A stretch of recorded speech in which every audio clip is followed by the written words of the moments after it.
Пусть память хранится вечно.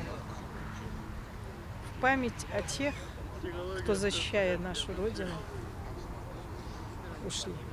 Каждый саженец – символ благодарности тем, кто защищал нашу Родину. Дань уважения героям Великой Отечественной войны студенты Сунжинского колледжа архитектуры, дизайна и инжиниринга решили отдать, посадив деревья. Для них эта акция давно стала традицией.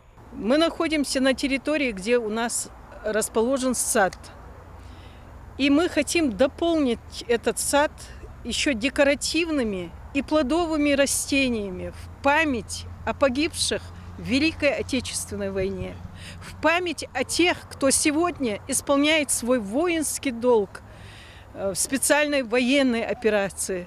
Подготовить ямку, закопать корни, полить деревце водой. Действия слаженные, атмосфера дружественная. Акция стала не просто мероприятием по озеленению, но и важным патриотическим уроком для студентов.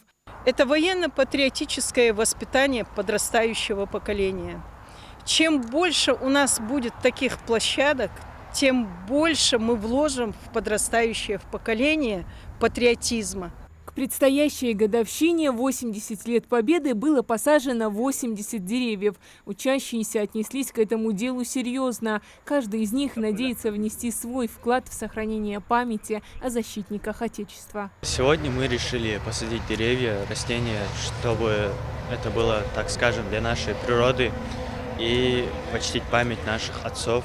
Мы собрались для того, чтобы сегодня почесть память героев, тех, кто боролись за нас, чтобы мы в данный момент могли жить, процветать.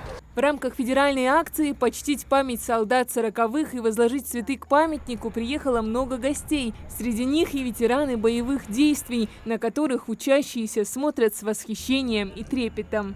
Нам есть кем гордиться. Нашей молодежи есть на кого равняться.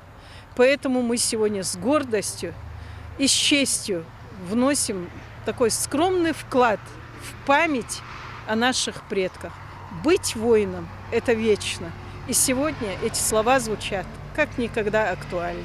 Каждый новый лист, каждая ветвь – это символ жизни, продолженной благодаря подвигу тех, кто защищал нашу Родину. Хадиджа Евлоева, Султан Булгучев, Магаз 24.